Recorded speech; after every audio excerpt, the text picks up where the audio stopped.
তো ওনার আগে যে ঘটনাগুলো আমরা প্রচার করছি এর মধ্যে জোড়া তাল গাছ, তারপর ওনার দাদি সম্পর্কিত বিভিন্ন ব্যাপার, তারপর পুকুর রিলেটেড যেই ঘটনা আমরা প্রচার করেছিলাম, এই জিনিসগুলোর মধ্যে এই পুকুর বা পুষ্কুনির ছবি কিন্তু আমরা আপনাদেরকে দেখিয়েছিলাম, উনি আমাদেরকে পাঠিয়েছিলেন। তো এই যেই পুকুরটা ওনারা পুষ্কুনি বলে থাকেন আর কি, যেটা নিমিয়াপুর দাদাবাড়ির সাথে লাগানো আর কি, এই পুকুরটা কিন্তু মাওয়া রোডের একদম সাথে। আর আজকের ঘটনাটা ওনার ফুপুর শ্বশুরবাড়ির ঘটনা, ওনার দাদি সম্পর্কিত ঘটনা কিন্তু আমরা এর আগে বলেছি যে উনি অনেক ভালো রুকিয়া জানতেন। তো ফুপুর যে শ্বশুরবাড়ি, এই ফুপুর শ্বশুরবাড়িটা রাস্তার ঠিক উল্টা পাশে, মানে ওনার যে বাড়ি মানে ফুপুর যে বাড়ি অর্থাৎ নিমিয়াপুর যে দাদা বাড়ি, এর রাস্তার ঠিক উল্টা পাশেই হচ্ছে ফুপুর শ্বশুরবাড়ি। মানে রাস্তার এপাশ ওপাশ, রাস্তা ক্রস করলেই শ্বশুরবাড়ি, আবার রাস্তার এই পাশে আসলে নিজের বাবার বাড়ি। তো ফুপুর বিয়ে হয়েছিল 1990 সালে। আর ফুপুর শ্বশুরবাড়ি এরিয়াটা কিন্তু জোড়া তাল গাছের আশেপাশেই, যেহেতু রাস্তার এপার ওপার। তো ওনার ফুপুর যখন নতুন নতুন বিয়ে হয়েছে সব কিছুই ভালোই যাচ্ছিল, কোনো ধরনের কোনো সমস্যা ছিল না। আর ফুপুর শ্বশুরবাড়িতেও কিন্তু গরু লালন পালন করতো। সাধারণত গ্রাম এলাকায় প্রত্যেক বাড়িতেই গরু ছাগল তো থাকে, ওখানেও ছিল। আর ফুপা তখন ছোটোখাটো একটা ব্যবসা করত। ফুপুর শ্বশুরবাড়ির পাশেও একটা ছোটোখাটো পুকুর ছিল বা পুষ্কুনি ছিল। ওই গ্রামের বা ওই পুকুরের আশেপাশে যে ঘরগুলো ছিল, সেই ঘরগুলোর যারা ভদ্রমহিলারা ছিলেন তারা তাদের দৈনন্দিন কিছু কাজকর্ম, যেমন থালা বাসন ধোয়া, গোসল করা, এগুলো কিন্তু ওই পুকুরেই করতেন। আগে তো এত টিউবওয়েল অ্যাভেলেবল ছিল না, সবাই পুষ্কুনিতেই তাদের কাজ সারতেন। আর ওই যে ভিটাটা, ওই ভিটাটার মধ্যে শুধু ওনার ফুপা আর তার ভাই বা বড় ভাই থাকতো, বিষয়টা এরকম না। ওখানে তাদের চাচাতো ভাই সহ আরও অন্য অন্য যে ভাই ব্রাদাররা রয়েছে, চাচাতো ফুপাতো বা এরকম যারা আছেন আর কি, তাদেরও অংশ ছিল তো ওই জায়গার মধ্যে। তারাও আলাদা আলাদা ঘর তুলে ওই ভিটাতে থাকতো। আর ফুপুর যখন বিয়ে হয়েছে তখন তো উনি নতুন বউ, সবার সাথে তার সম্পর্ক ভালো। ফুপু কী করতেন, উনি রাতের বেলা কয়েকবার ওয়াশরুমে যেতেন। অনেকে থাকে না যে ঘুম আসছে না, ওয়াশরুমে গেল, আবার আসলো, ঘুম আসছে না, আবার কোনো কারণে ওয়াশরুমে যাওয়া দরকার হয়েছে, সে গিয়েছে। তো ফুপুর কিন্তু এরকম একটা অভ্যাস ছিল, উনি রাতের বেলা কমপক্ষে একবার ওয়াশরুমে যেতেন, তাও সেটা গভীর রাতের বেলা। এখন আমরা যারা ঢাকায় থাকি, ঘরের মধ্যে অ্যাটাচড ওয়াশরুম, কোনো তো সমস্যা নাই। গ্রামের ওয়াশরুমগুলো তো ঘরের বাইরে ছিল ওই সময়ের প্রেক্ষাপটে বলছি আর কি।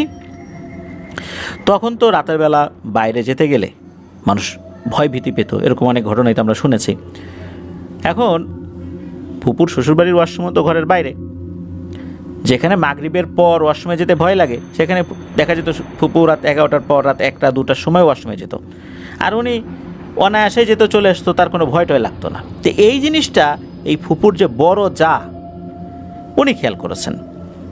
উনি ফুপুকে ডেকে বলেন যে, বোন, তুমি এত রাত্রে যে ওয়াশরুমে যাও, তোমার কি ভয়টাই করে না? তখন ফুপু বলেন যে, ভাবি, আমি কোন বংশের মেয়ে তা তো আপনি জানেনই না। আমার মা এই বিষয়ে অনেক দক্ষ, অনেক ঝাড়ফুঁক উনি জানেন। আর আমার ঘাড়ে যে কয়টা আছে সেটা তো আপনিও জানেন না। আমার মাকেও তো আপনি খুব ভালো করে চেনেন না। এই কথা বলে আর কি ফুপু মজা করছে, দুষ্টামি করছে। তো ওই যা বলছে যে, বুঝছি তো বোন, কিন্তু একটু সাবধানে থাইকো, এরকম করলে একটু সতর্ক করেন আর কি। তারপর ফুপু বলেন যে, আমি তো এগুলো দেখতে দেখতেই বড় হয়েছি ভাবি, আমার এগুলো আসলে কোনো ভয় টয় লাগে না। আর ফুপুর যা খুবই সহজ সরল টাইপের একজন মহিলা, এখনও যে ওনার অনেক বয়স হয়েছে, এখনও কিন্তু ওই ফুপুর সাথে তার যথেষ্ট মিল, খুব ভালো সম্পর্ক আর কি। তো যাই হোক, এই সমস্ত কথাবার্তা যখন হচ্ছিল তখন ওই যে যা, উনি বলেন যে, বোন, তোমাকে একটা কথা বলি, শোনো, তুমি তো এ বাড়িতে নতুন আসছো, এই ভিটাতে একটা সাদা বুড়ি থাকে। মূলত এই বুড়িটাকে অনেকেই দেখেছে। শোনা যায় যে এই যেই বৃদ্ধা মহিলা, উনি আসলেই একসময় জীবিত ছিল, কিন্তু ওনার মৃত্যুর পর তাকে অনেকেই দেখেছে। সকাল নাই, দুপুর নাই, রাত নাই, সন্ধ্যা নাই, বিকাল নাই, যে কোনো সময় তাকে দেখা যায়। আর ওনার যা এটাও বলেন যে এই বৃদ্ধা মহিলার পরিচয় হলো উনি নাকি এই ফুপার বড় দাদি, মানে হচ্ছে দাদির শাশুড়ি। উনি তো মারা গেছেন বহু আগে, কিন্তু কোনো এক কারণে বিভিন্ন লোক তাকে এখনও দেখে, এমনকি ওই বাড়ির ছোট বাচ্চাও পর্যন্ত তাকে দেখেছে। তো ফুপু এই সমস্ত কথা শুনে একটু পরিহাস করে বলেন, আরে ধুর, কি যে বলেন না, এগুলো দেখতে দেখতে আমার মুখস্থ হয়ে গেছে, এগুলো ভয় পাই না। এই সমস্ত কথা বলে ফুপু তো জিনিসটাকে আসলে আমলেই নিল না। তো ওই সময়ে ওই জায়গার যে ঘরগুলো ছিল এগুলো ছিল টিন শেড ঘর। ওয়াশরুম ছিল কয়েকটা, দুটো ছিল। ঘর থেকে বাইরে গিয়ে 1 মিনিটের মতো হাঁটতে হবে, এতটুকু দূরত্ব। আর একটা ছিল বাড়ির একটু পেছন সাইডে। তো ওয়াশরুম রাতের বেলা যদি কেউ যায়, ভয়টা হয়তো পেতেই পারে। তো এরকম তো মানে এটা তো স্বাভাবিক বিষয়। তো এক রাত্রে হয়েছে কি, ফুপু ওয়াশরুমে গিয়েছে। ওয়াশরুমে যাওয়ার পর উনি তখনও ওয়াশরুমে ঢোকেন নাই। উনি যখন ওয়াশরুমের যেই দরজাটা, এই দরজাতে হাত দিয়েছেন কেবল, ভেতর থেকে কেউ একজন কাশি দিয়ে ওঠে। অনেকে গলা খাকারি দেয় না, ওরকম কেউ একজন কাশি দিয়েছে। আর কাশি শুনে বোঝা যাচ্ছে এটা একটা পুরুষ মানুষের কণ্ঠ। তখন ফুপু চিন্তা করেছেন যে হয়তোবা ভেতরে কোনো পুরুষ লোক আছে। ফুপুর পায়ের আওয়াজ পেয়ে সে একটু কেশে উঠেছে। তখন ফুপু স্বাভাবিকভাবেই ওই ওয়াশরুম থেকে কিছুটা দূরে দাঁড়িয়ে অপেক্ষা করছেন যে ঠিক আছে, উনি বের হোক, এরপর আমি যাব। এইভাবে 15 মিনিট, 20 মিনিট, 25 মিনিট হয়ে যায়, ওই লোক আর বের হয় না। এদিকে হয়েছে কি, যে ফুপু যে বের হয়েছে তার যা আবার এটা বুঝতে পেরেছেন, ওনার ঘুম ছিল পাতলা। কারণ হচ্ছে উনি তো গরু লালন পালন করতে, ওই বাড়িতে তো গরু ছিল।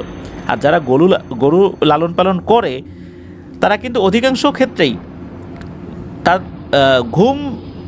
ঘুমের ক্ষেত্রে তাদের ঘুমটা হালকা কোনো শব্দ হলেই ভেঙে যায়। কারণ হচ্ছে গরু অনেক সময় রাতের বেলা বিভিন্ন ধরনের শব্দ করে, অসুস্থ হয়ে যেতে পারে, গোয়ালের মধ্যে ক্ষতিকর প্রাণী ঢুকে যেতে পারে, তারপর চোর আসে। ওই এলাকায় আবার চোরের উপদ্রব ছিল, গরু চোর। তো এই সমস্ত কারণে যারা গরু লালন পালন করে তাদের ঘুমগুলো এমনিতেই খুব পাতলা হয়ে যায়। যেমনটা দেখা যাচ্ছে যে কারো সন্তান হওয়ার আগে তাদের ঘুম ছিল খুব গাঢ়, কিন্তু সন্তান জন্মের পর সন্তান বারবার ঘুম থেকে উঠে যায়। তারপর সন্তান একটু নড়াচড়া যদি করে তাহলে কিন্তু মায়ের ঘুম ভেঙে যায় বা বাবারও ঘুম ভেঙে যায়।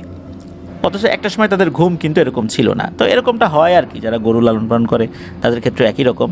তো এই ফুপুর জায়ের এই অভ্যাসটা হয়ে গিয়েছিল, তার ঘুম ছিল খুব পাতলা।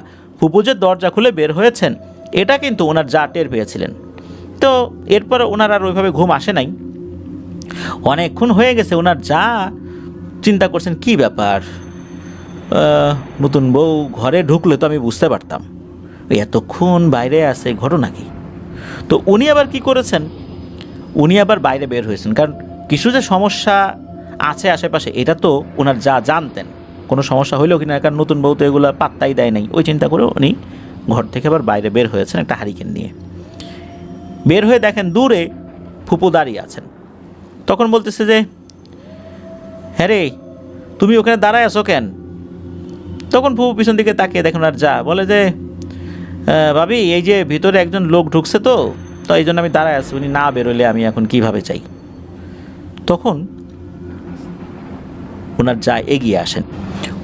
যা কি করেছেন, এগিয়ে গিয়ে উনি ওই ওয়াশরুমের কাছে যান এবং গিয়ে বলেন, ভেতরে কেউ আছো বা ভেতরে কেউ আছেন, এরকম বলছেন আর কি। তো ভেতর থেকে যখন কোনো আওয়াজ আর ফেরত আসছে না, মানে কোনো উত্তর দিচ্ছে না কেউ, তখন উনি কী করেছেন, ওই ওয়াশরুমের দরজায় হাত লাগিয়ে টান দিয়েছেন। দেখা গেল ওয়াশরুমের ভিতরে কেউ নাই।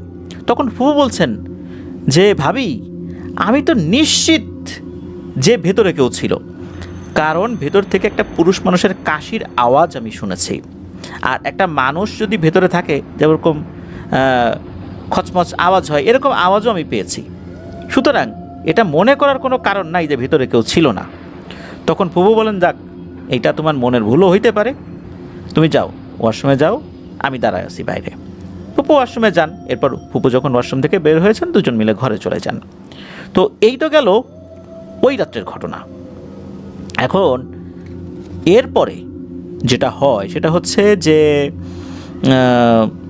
এই ফুপু উনি কিন্তু ওই জায়ের মাধ্যমে সতর্কবাণীও পেয়েছিলেন। ওই যা বলেছিল যে দেখো বউ, এত সাহস কিন্তু ভালো না, তোমার যে বলি তুমি তো আসলে গুরুত্ব দাও না, একবার যদি ক্ষতি হয়ে যায় তাহলে কিন্তু সারাটা জীবন তোমাকে পস্তাতে হবে, তখন কি করবা রে বাপু।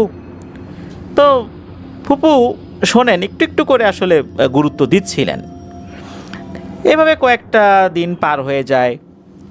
ফুপু নিজের অভ্যাসটাকেও পরিবর্তন করার চেষ্টা করছিলেন। আগের মতো করে বেশি রাতের বেলা ওয়াশরুমে যেতেন না। সন্ধ্যার পর উনি ওনার কাজকর্ম সব সেরে ফেলতেন, যাতে করে রাতের বেলা বাইরে বেশি একটা বের হতে না হয়। আসলে হয় কি যে সব সময় তো আর একরকম হয় না, তাই না? কোনো এক রাতের বেলা আবারও ফুপুর ওয়াশরুমে যাওয়ার দরকার হয়। তো উনি উঠেছেন ওয়াশরুমে যাওয়ার জন্য। এখন আগের কথা চিন্তা করেছেন যে আগে তো একবার গেলাম, ওই যে ওয়াশরুমের ভিতরে কে যেন একটা কাশি দিল, পরে এই ঘটনা যে ভিতরে কেউ নাই।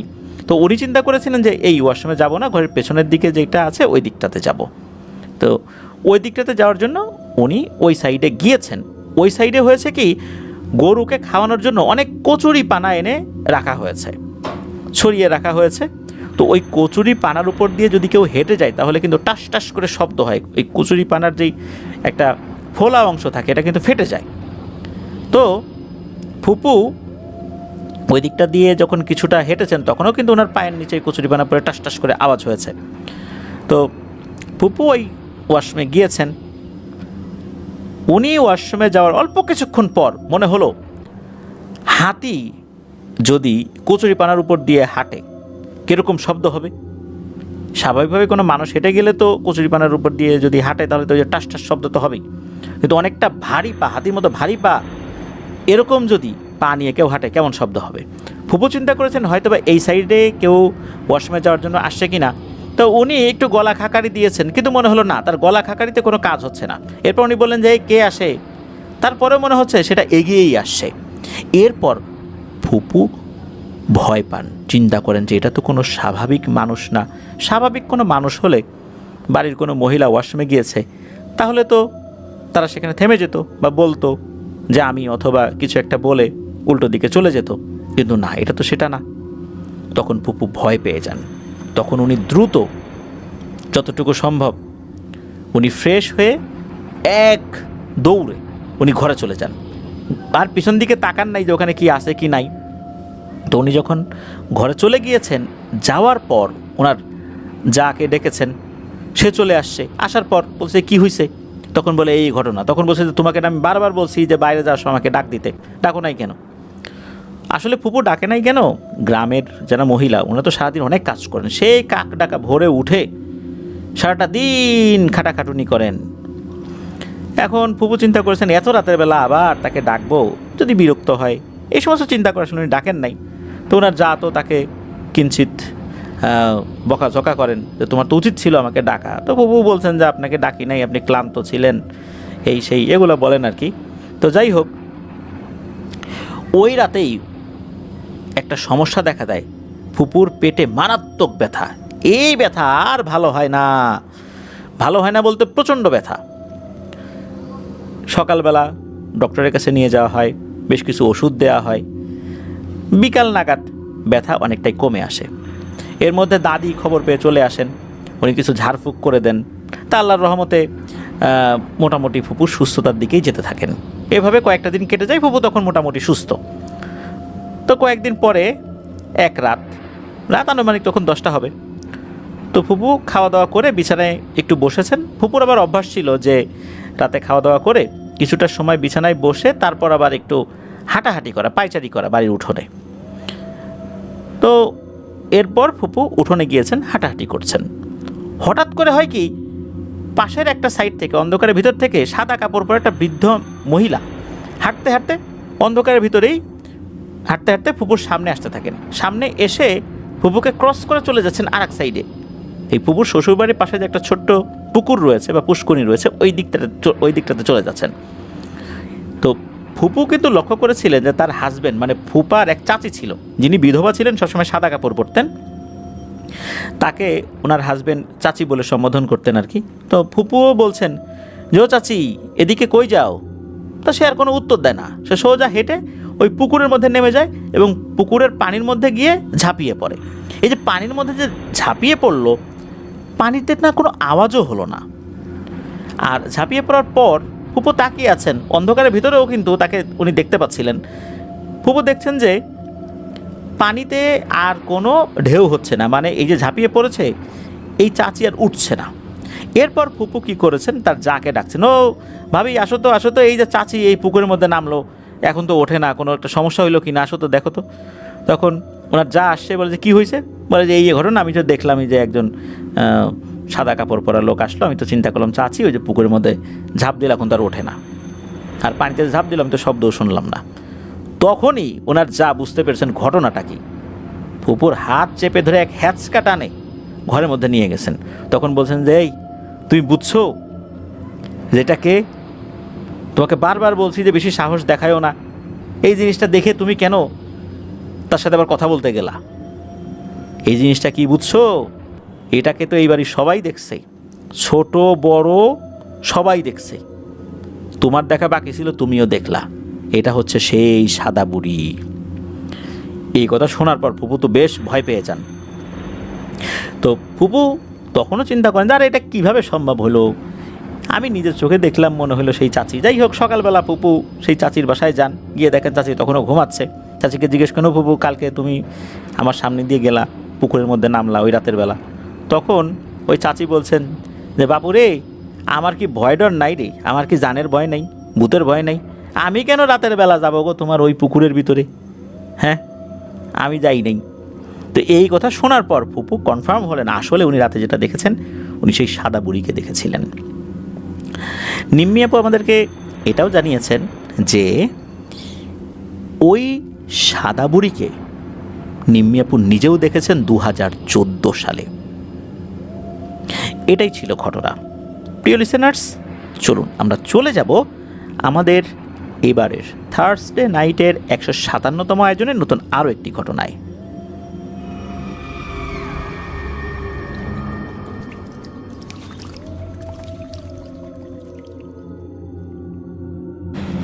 আবারও স্বাগতম জানাচ্ছি প্রিয় লিসেনার্স আমাদের থার্সডে নাইটের 157তম আয়োজনের নতুন আরও একটি ঘটনায়।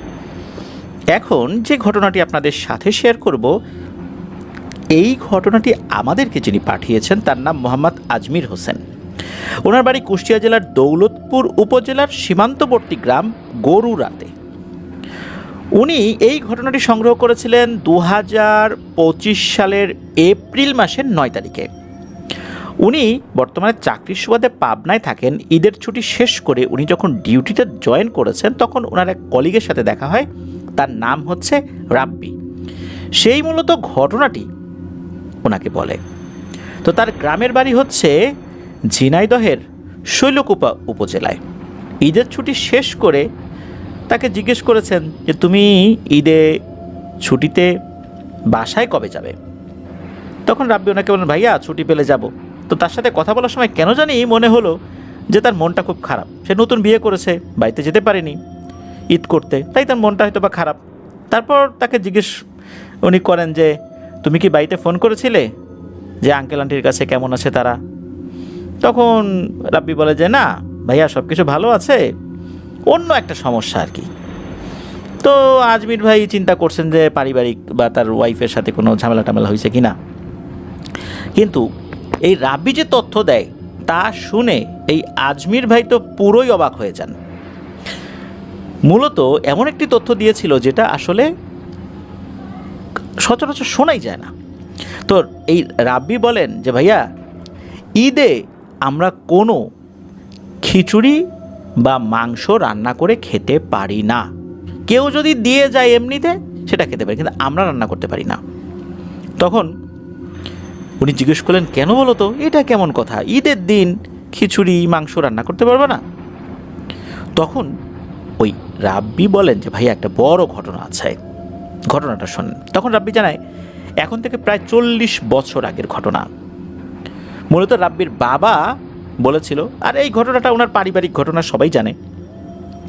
রাব্বির বংশ তো অনেক বড়, মূলত সবাই জানে আর কি, আশেপাশের লোকজনও জানে। মূলত একটা ব্যাপারের কারণে এই জিনিসটা রাব্বি জিজ্ঞেস করেছিল ছোটোবেলাতেই। তাদের বংশ কিন্তু একটা মণ্ডল বংশ, কিন্তু সবাই তাদেরকে ফকির বলে ডাকে, অনেকের নামের সাথে ফকির থাকে না, ওই রকম।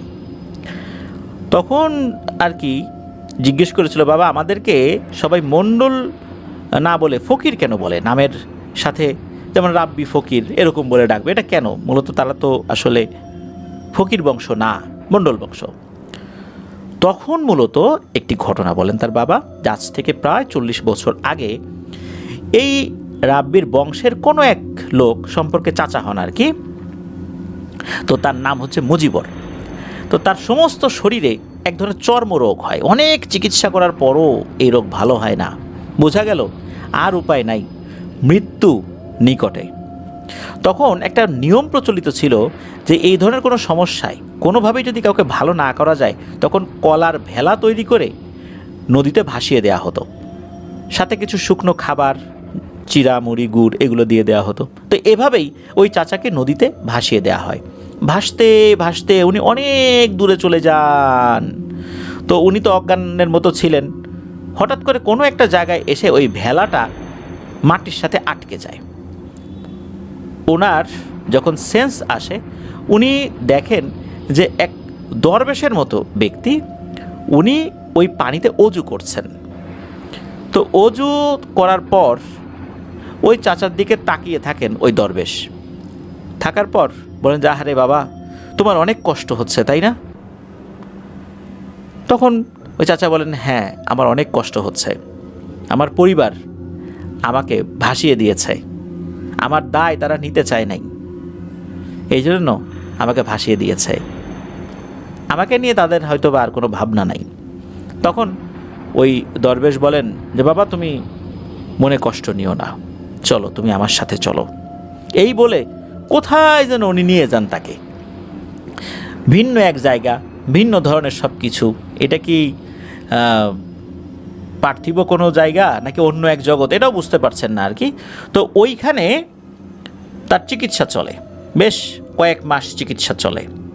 তো চিকিৎসা চলার পর আস্তে আস্তে আল্লাহর অশেষ রহমতে উনি সুস্থ হয়ে যান, একদম পরিপূর্ণভাবে সুস্থ হয়ে যান। তখন ওই দরবেশ বাবা বলেন যে, বাবা তুমি তো আসলে এইখানে থাকার যোগ্য নও, তুমি এখানে থাকতেও পারবে না, এইটা মানুষের থাকার জায়গা না, তোমাকে আমি তোমার বাড়িতে রেখে আসি, চলো। তখন ওই চাচা বলেন যে, না আমি আমার বাড়িতে যাব না, আমার খুব অভিমান আমার বাড়ির মানুষের উপর, তারা আমাকে নদীতে ভাসিয়ে দিয়েছে, তারা আমাকে আরও হয়তো ভালো চিকিৎসা করতে পারতো, কিন্তু তারা না করে তারা আমাকে নদীতে ভাসিয়ে দিয়েছে, আমি যদি পানির মধ্যে পড়ে মরে যেতাম তাহলে কি হতো? তখন ওই দরবেশ বাবা বলেন যে, তোমাকে আল্লাহর নামে ভাসিয়ে দিয়েছে, আর ভাসিয়ে দিয়েছে বলেই তোমার সাথে আমার দেখা হয়েছে আল্লাহর অশেষ রহমতে, এবং আল্লাহর ইচ্ছায় তুমি সুস্থ হয়েছ, এটাকে আল্লাহর ইচ্ছা বলে মেনে নাও, বাড়ির উপর তো করে রাগ করে লাভ নাই, তারা তোমার সুস্থতার জন্যই দিয়েছে, তুমি যদি ওখানে থাকতা তাহলে তো তুমি একদম শেষ হয়ে যেতা, তোমার পুরো শরীর পচে যেত। এইভাবে ওই দরবেশ বাবা তাকে বোঝায়। একটা সময় সেই চাচা আসতে রাজি হয়। তো কিভাবে যে আসছেন এইটা ওই চাচা ঠিক বলতে পারেন না। একদিন ফজরের আজানের আগে উনি দেখেন ওনার বাড়িতে, তখন ওই দরবেশ বাবা বলেন যে, এই তোমার বাড়ি, যাও বাড়িতে যাও।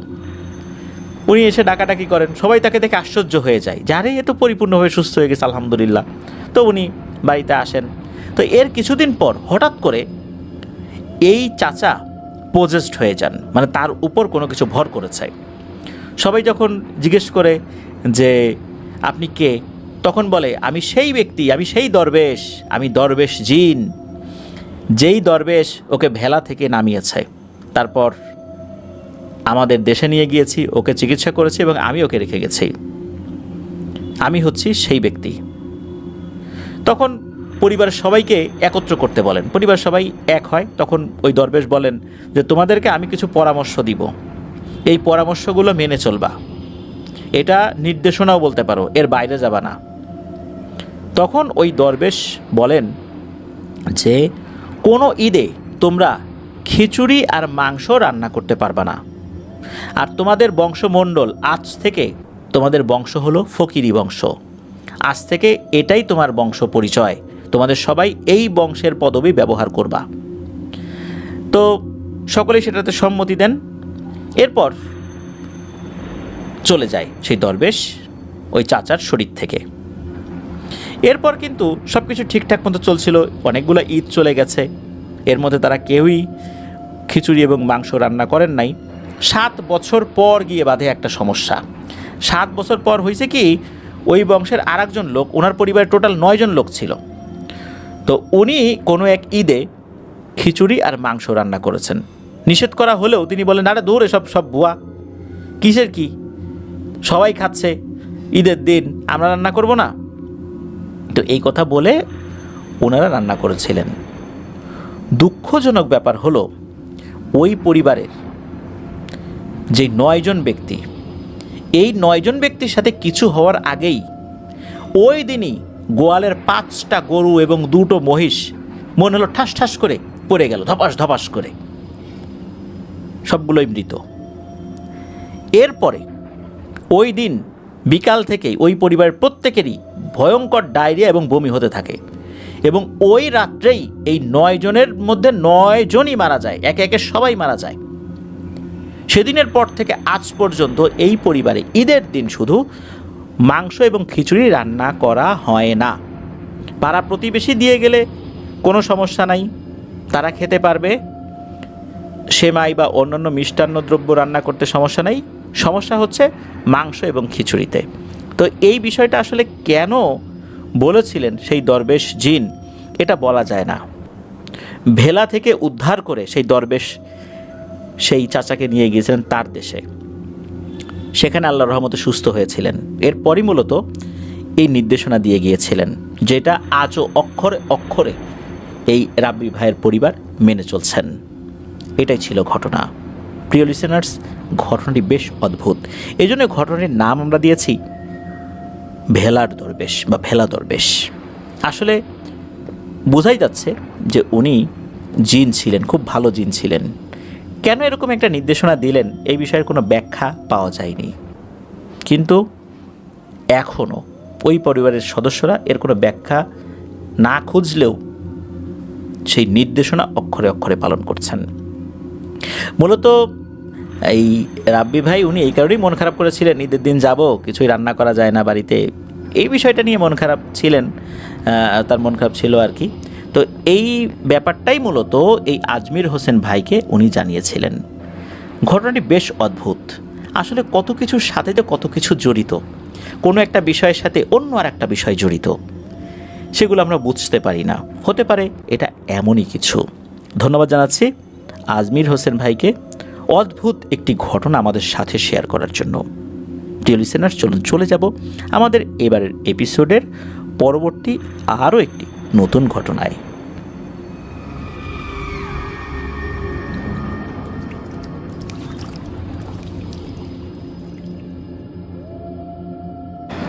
প্রিয় লিসেনার্স, এবারের ঘটনাটি আমরা পেয়েছি যার কাছ থেকে, তার নাম মোহাম্মদ নাজমুল হক। ওনার বাড়ি রাজশাহী জেলার বাগমারা উপজেলার নরদাস ইউনিয়নের হোসেনপুর গ্রামে। চলুন ওনার ঘটনায় চলে যাই। ঘটনাটি নিয়ে ওনার সাথে আমি ফোনে কথা বলেছিলাম। বেশ রোমহর্ষক এক ঘটনা। চলুন শুরু করি ঘটনাটি। তো নাজমুল ভাই বর্তমানে যদিও বা ঢাকায় থাকেন, ঢাকা বলতে গাজীপুরের উনি একটি বেসরকারি প্রতিষ্ঠানে কর্মরত রয়েছেন। আমাদের চ্যানেলের একজন রেগুলার লিসেনার। উনি মূলত এই ঘটনাটি শুনেছিলেন ওনার বাবার মুখ থেকে। টুকটাক করে বিভিন্ন সময় শুনেছিলেন, ঘটনা পাঠানোর জন্য নতুন করে আবার উনি শুনেছিলেন। তো ঘটনাটি মূলত ওই হোসেনপুর গ্রামে ঘটেনি, ঘটনাটি ঘটেছিল ওনার যে দাদার বাড়ি যেখানে ছিল আর কি, মূলত দামনাস দেওপাড়া, আর এক নাম হলো সতিয়াপাড়া। তো এই সতিয়াপাড়াতেই ঘটনাটি ঘটেছিল। এখন থেকে প্রায় 40 বছর আগে, আনুমানিক 1983 কি 84 সাল হবে আর কি। তখন ওনার বাবার বয়স ছিল 15-16 বছর। ওনার বাবার নাম মোহাম্মদ সাহেব আলী। তো ওনার বাবার বেশ কয়েকজন বন্ধু ছিল। তাদের মধ্যে ঘটনা যেদিন ঘটে সেদিন ওনার বাবা সহ আরও 3 জন ছিলেন। তাদের মধ্যে একজন ছিলেন রাশেদ কাকা, আর একজনের নাম ছিল আবেদ, মানে আবেদ কাকা, আর একজনের নাম ছিল মুসলেম কাকা। তবে সবাই তাকে মালু বলে ডাকতেন। তার ডাক নাম ছিল মালু কাকা। তো এই যে কয়েকজনের নাম আমরা বললাম, এনাদের মধ্যে, বন্ধুদের মধ্যে বয়সে ছোট ছিলেন এই নাজমুল ভাইয়ের আব্বা। তবে সবচেয়ে সাহসী ছিলেন এই মুসলিম কাকা বা মালু কাকা। তখন তার বয়স 20-এর কাছাকাছি হবে। এই মালু কাকার কিন্তু দুর্দান্ত সাহস ছিল। ওনার যেই কাজটা ছিল বন্ধুদের মধ্যে, সেটা হচ্ছে কোথায় মধুর চাক পড়েছে, কোন গাছে ফল পেকেছে, এই সমস্ত জিনিসগুলো উনি দেখতেন আর বন্ধুদেরকে সাথে নিয়ে সেই জিনিসগুলো পেরে আনতেন, খোঁজ খবরও রাখতেন, জানাতেন। আর পাড়ার কাজটা ওনারই ছিল। আম, জাম, পেয়ারা, নারকেল, জাম্বুরা সহ সব ধরনের ফল খাওয়া ছিল নাজমুল ভাইয়ের বাবা সহ তার সকল বন্ধুদের একটা নেশা। তো যে রাতে ঘটনাটি ঘটে সেদিন বিকেলে ওনার বাবা সহ এই যে রাশেদ কাকা, আবেদ কাকা, তারপরে মুসলিম বা মালু কাকা, এই সবার সাথে কথা হয়। জানা যায় একটা জঙ্গলে একটা তাল গাছ রয়েছে, ওই তাল গাছের তালকুর খেতে যাবে। তালকুর বলতে তালের ভেতরে যে সাদা অংশ, যে শ্বাসটা যেটা আমরা খাই, ওইটা। তো ওই এলাকায় এটাকে তালের চোখ বা তালকুর বলে। তো ওই তাল গাছটা যে জঙ্গলে অবস্থিত, সেটার পাশ দিয়ে একটা নদীর মতো জায়গা চলে গেছে। এটা ওরকম নদী না, এইটাকে মূলত স্থানীয় ভাষায় গাং বা সতিয়া বলে। এই জন্যই নাম হয়ে গেছে সতিয়াপাড়া। শুকনো মৌসুমে একদম শুকিয়ে যেত, আর বন্যার সময় বিলের পানির সাথে আর একটা বিলের সংযোগ হয়ে যেত। মূলত এই নালা দিয়েই একটা বিলের সাথে আর একটা বিলের সংযোগ হতো। তো অধিকাংশ জায়গাটা এখন যেটা দেখা যায়, মানুষ রাস্তা বানিয়েছে, তারপর ভরাট করে এখন বাড়িঘর তৈরি করে ফেলেছে আর কি। তো তাল গাছটার বর্ণনাটা না দিলেই না, তাল গাছটা এত বেশি লম্বা ছিল যে ওই গাছে সহজে কেউ উঠতে চাইতো না, আর ওঠার সাহসও কেউ পেত না। আর এই তাল গাছটা এবং জঙ্গলটা অত্যন্ত ভয়ঙ্কর ছিল, এটা সবাই জানতো। তাল গাছটার গোড়ায় ছিল একটা কবর। এই কবরটা ছিল এই নাজমুল ভাইয়ের বাবার পাড়া প্রতিবেশী এক দাদার, যার নাম ছিল ঈদুল্লাহ। তাল গাছটার যে গোড়া, এই গোড়াটা এমন হয়েছে যে আস্তে আস্তে একটু ভাঁজ হয়ে ধনুকের মতো বাঁকা হয়ে মাথাটা সোজা উপরের দিকে উঠে গেছে। তো সেদিন বিকেলের কথা অনুযায়ী নাজমুল ভাইয়ের বাবা সহ এই রাশেদ কাকা, আবেদ কাকা আর এই মালু কাকা ওই তাল গাছের তালকুর খেতে যান। রাত তখন প্রায় 11টা। 1983-84 সালের দিকে রাত 11টা মানে তো গভীর রাত। চারদিকে ঘুটঘুটে অন্ধকার, শুনশান নীরবতা, কিছু ঝিঝি পোকার ডাক ছাড়া আর কিছুই শোনা যাচ্ছিল না। সে সময় কিন্তু মানুষ সন্ধ্যার পরই খাওয়া দাওয়া করে ঘুমিয়ে যেত। তো নাজমুল ভাইয়ের বাবা, রাশেদ কাকা, আবেদ কাকা, মালু কাকা প্রয়োজনীয় সরঞ্জামাদি নিয়ে ওই জঙ্গলে তাল গাছের গোড়ায় উপস্থিত হন। তো মালু কাকা তো খুব সাহসী ছিলেন। গাছের ওঠার ব্যাপারেও তিনি ছিলেন অত্যন্ত দক্ষ এবং দ্রুত গতিসম্পন্ন। জিন ভূত এসব ব্যাপারে মালু কাকার কোনো ভয় ভীতিই ছিল না। তো মালু কাকা একটা দা নিয়ে গাছে উঠে গেছেন, আর তাল গাছের গোড়ায় নাজমুল ভাইয়ের বাবা, রাশেদ কাকা, আবেদ কাকা দাঁড়িয়ে আছেন। তো এই যে মালু কাকা বেশ কয়েকটা তালকুরের বাধা, অর্থাৎ তাল যেটাতে ধরে থাকে, এটাকে আমরা বাধা বলি আর কি, কায়দ বলি, এক একটা জায়গায় এক এক নাম আর কি। তো এটা কেটে মাটিতে ফেলে দেন। এ পর্যন্ত সব কিছু ঠিকঠাকই ছিল। তারপর তাদের এই বাধা কাটা হয়ে গেলে, বাধা কাটা বলতে ওই যে তালের কাদ আর কি, যেটাতে অনেকগুলো তাল ধরে থাকে আর কি চতুর্দিক দিয়ে। তো এই মালু কাকা হাতের দা যখন নিচে মাটিতে ফেলে দেন, ঠিক তখনই শুরু হয় সমস্যা। এই তালের বাধা এবং দা নিচে ফেলে দেওয়ার পর বেশ কিছুটা সময় পার হয়ে যাচ্ছে, মালু কাকা গাছ থেকে আর নিচে নামে না। এদিকে নিচে নামার জন্য নাজমুল ভাইয়ের বাবা, রাশেদ কাকা, আবেদ কাকা ওনারা বলছেন যে কী রে, মালু নিচে নামে আয়। কিন্তু মালু কাকা উনি কোনোভাবেই নিচে নামছিলেন না, উনি নিচে নামতে পারছিলেন না। কারণ হচ্ছে মালু কাকা তাল গাছের যেখানেই পা দিচ্ছিলেন, মানে যে ডালটাতে পা দিচ্ছিলেন, তালের যে ডোগা বলি আমরা, যেটাই বলি না কেন, ডাল বলি, যেটাতেই পা দিচ্ছিলেন সবগুলো মনে হচ্ছে মানুষের শরীর। একটা মানুষ যদি আর একটা মানুষের শরীরের উপরে দাঁড়িয়ে থাকে, যদি শরীরের উপর দাঁড়িয়ে হাঁটাচলা করে, একটা জায়গায় হাত, একটা জায়গায় পা, একটা জায়গায় কোমর, আর একটা জায়গায় ঘাড়, এরকম মনে হবে না? তার কাছে ওরকম মনে হচ্ছিল। যেখানেই সে হাত বা পা দেয় মনে হচ্ছে এটা মানুষের হাত, মানুষের পা, আর সে যেখানে দাঁড়িয়েছে মনে হচ্ছে কোনো একটা মানুষের পিঠের উপরে দাঁড়িয়ে আছে। এদিকে নিচ থেকে সবাই বলছে এই নিচে নাম, নিচে নাম।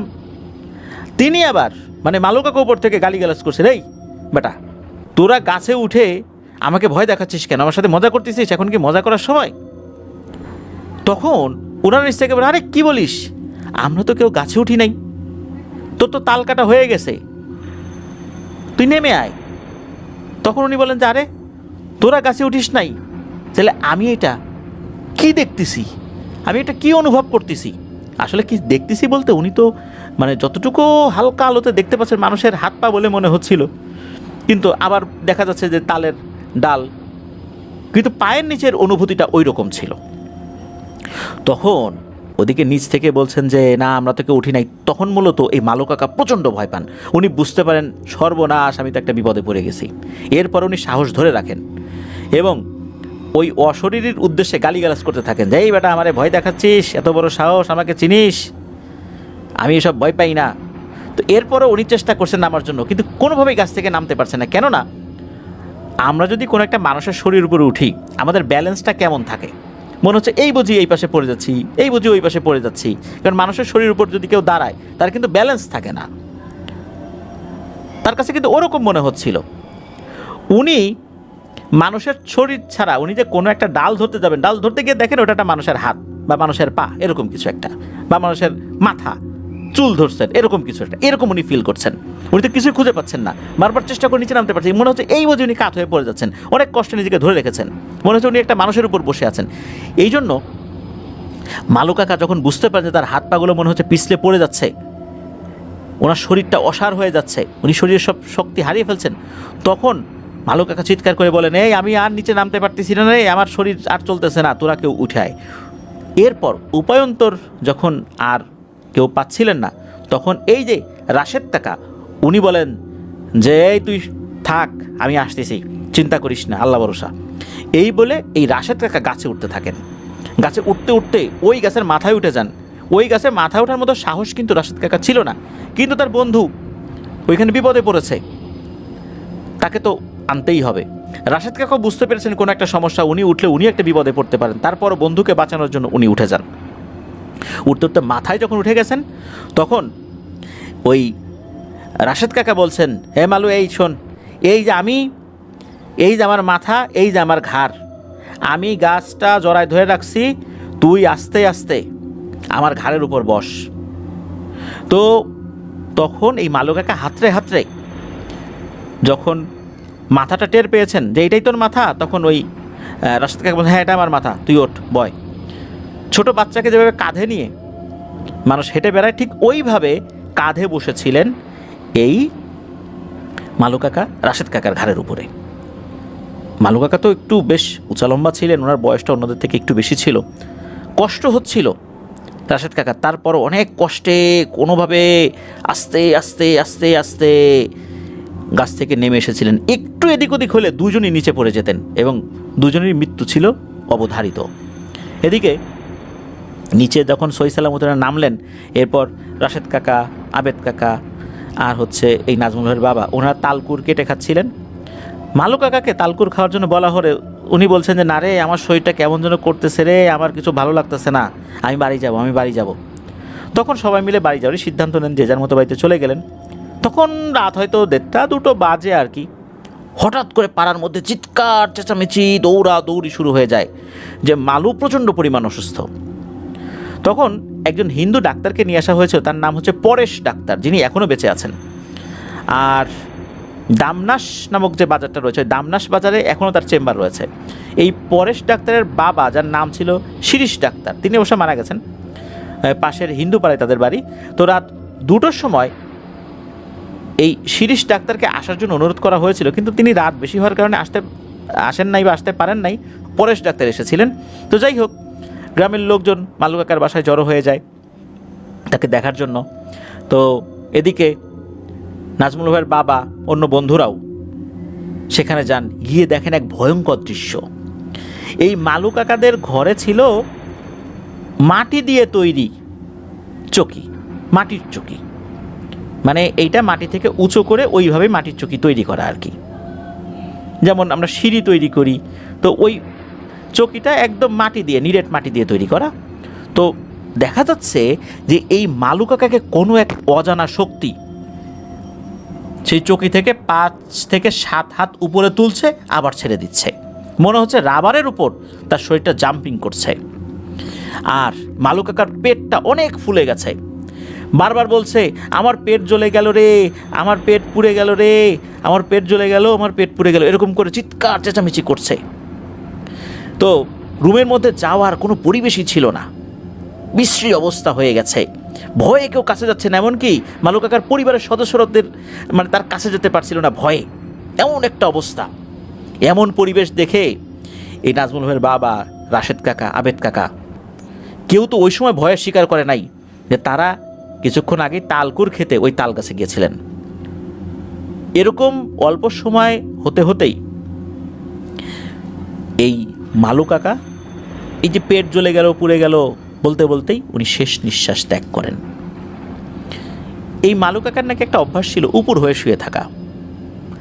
মৃত্যুর সময় উনি বিছানায় বুক পেট রেখে, মানে পিঠ উপরের দিকে, হাত পা চারদিকে ছড়িয়ে উপর হয়ে শুয়েছিলেন।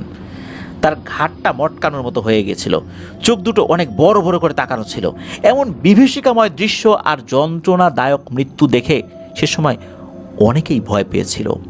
পুরো গ্রামের মানুষ এই নৃশংস মৃত্যু নিজের চোখে হতে দেখে কান্না করেছিলেন। এই ঘটনায় নাজমুল ভাইয়ের বাবা, রাশেদ কাকা, আবেদ কাকা প্রচণ্ড কষ্ট পান। চোখের সামনে একজন বন্ধুর এমন করুণ মৃত্যু মেনে নেওয়া সত্যি অনেক কষ্টের। মালু কাকার মৃত্যুর পর ঘটনাটা জানাজানি হয়। ঘটনাটা অন্যদিকে মোড় নিতে পারত, তবে সেরকম কিছু হয়নি। মূলত এ সমস্ত কারণেই এই যে নাজমুল ভাইয়ের বাবা নতুন করে এই সমস্ত ঘটনা আর কাউকে বলতে চাচ্ছিলেন না। মালু কাকা বেঁচে থাকলে হয়তোবা আজকে এই নাজমুল ভাইয়ের বাবা, রাশেদ কাকা, আবির কাকার মতো সুন্দর স্বপ্ন নিয়ে বেঁচে থাকতেন। বন্ধুবান্ধবদের মধ্যে মালু কাকা ছাড়া এই যে নাজমুল ভাইয়ের বাবা, রাশেদ কাকা, আবিদ কাকা, ওনারা সবাই জীবিত আছেন, ভালো আছেন, সুস্থ আছেন। তো প্রিয় লিসেনার্স, ঘটনাটা একবার চিন্তা করুন, আসলে এটা কেন হয়েছিল, কিভাবে হয়েছিল, এই বিষয়ে কোনো তথ্য জানা যায় না। তবে এতটুকু জানা যায় ওই দাটা নিচে ফেলার পরই ঘটনাটা হয়েছিল। এমন হতে পারে ওই দাটা নিচে ফেলার পর নিচে কোনো কিছু ছিল যে মারা গেছে, যেটা ওনারা বুঝতে পারেনি। আবার হতে পারে ওই তাল গাছে এমন কিছু ছিল, যেহেতু ওটা ভয়ানক ছিল, তারা ওখানে উঠেছে, জিনিসগুলো পেরেছে, যার কারণে মালু কাকার উপর প্রভাব বিস্তার করেছে। আপনারা একবার ভাবুন যে একটা মানুষ এত উঁচু একটা তাল গাছে উঠেছে, অথচ তার কাছে মনে হচ্ছে সে কোনো মানুষের পিঠের উপর দাঁড়িয়ে আছে, বারবার হাত পা পিছলে যাচ্ছে, এখনই পড়ে যাবে, যেটাই ধরে সেটা মানুষের হাত পা, ঘাড়, মাথা এরকম বলে মনে হয়। এরপর একটা মানুষের কেমন অনুভূতি হতে পারে। আর ওই রাতটাই তার যেই ভয়ঙ্কর মৃত্যু, এটা তো সকলেই দেখেছে। তাকে দেখা সেই পরেশ ডাক্তার এখনও জীবিত আছেন। এটাই ছিল ঘটনা। নাজমুল ভাই এই মুসলিম কাকা অর্থাৎ মালু কাকার জন্য দোয়া চেয়েছেন, আল্লাহ তাআলা যেন তার ভুল ত্রুটিগুলো ক্ষমা করেন। প্রিয় লিসেনার্স, এটাই ছিল ঘটনা। চলুন আমরা চলে যাব আমাদের এবারের এপিসোডের পরবর্তী আরও একটি নতুন ঘটনায়।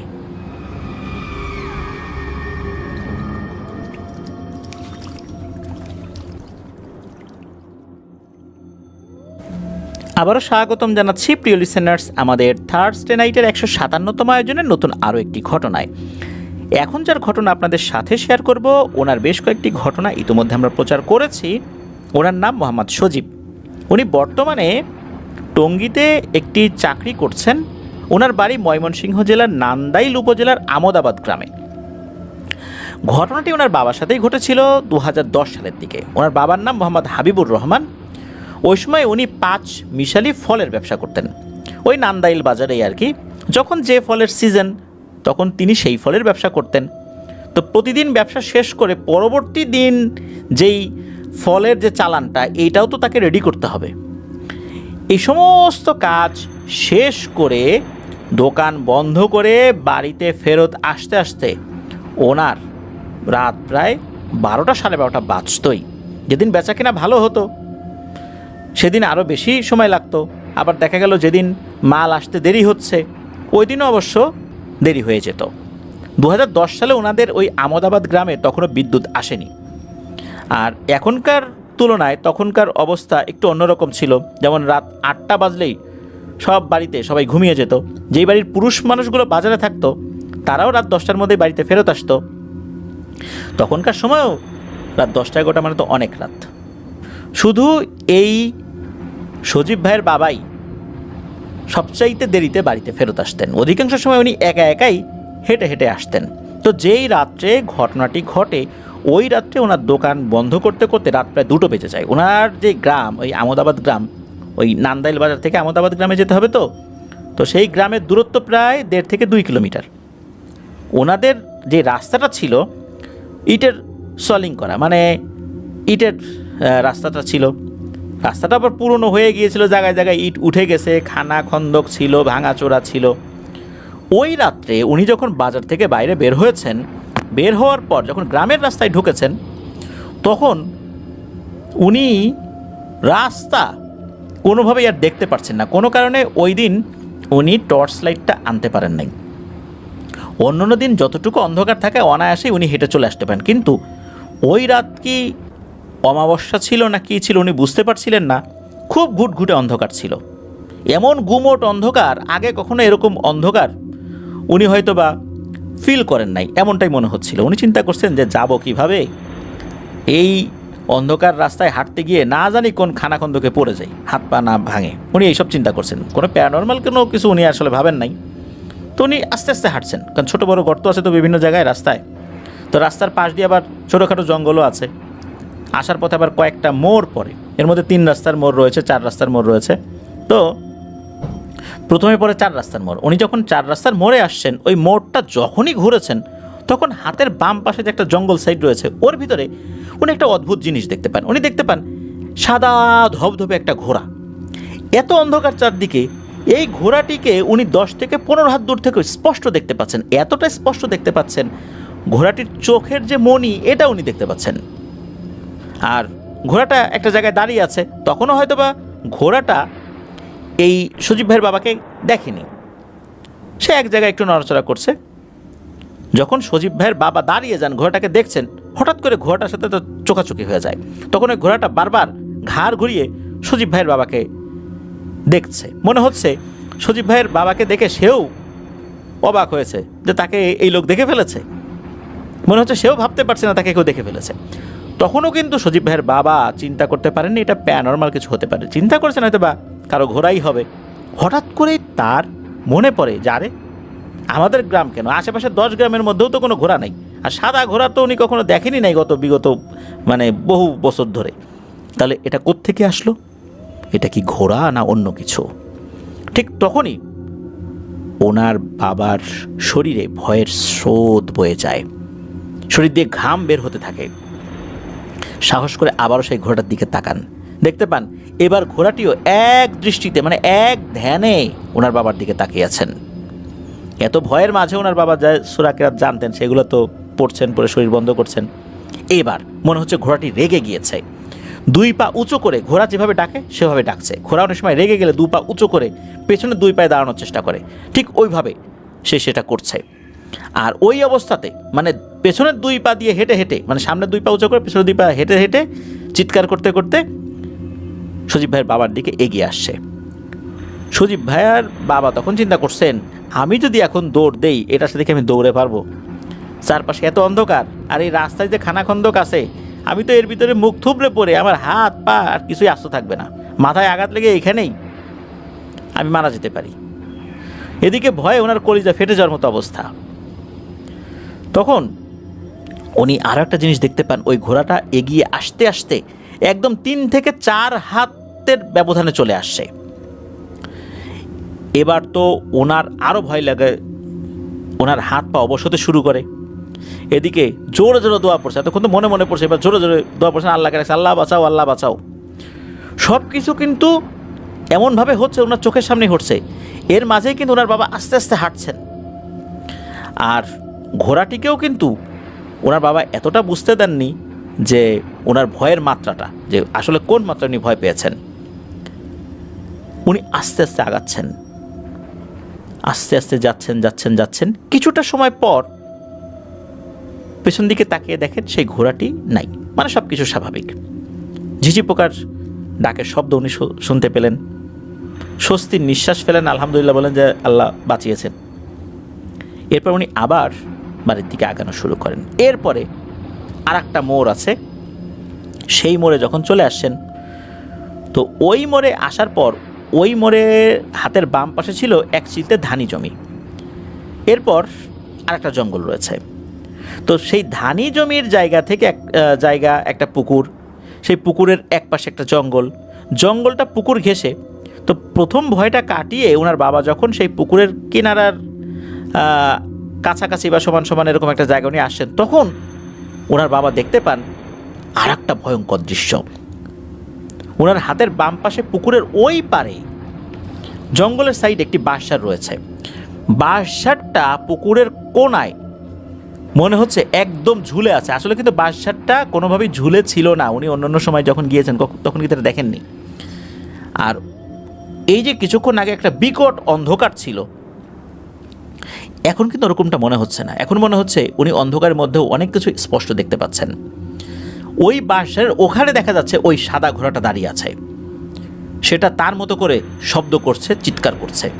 মাঝে মাঝে দু পা উঁচু করে, পেছনের দুই পায়ের উপর ভর করে দু পা উঁচু করে দাঁড়িয়ে বাঁশের উপর দিয়ে লাফালাফি করছে। আর ওই সময় উনি দেখেন এই বামন আকৃতির কিছু মানুষ বাঁশঝাড়ের উপর থেকে পুকুরে লাফ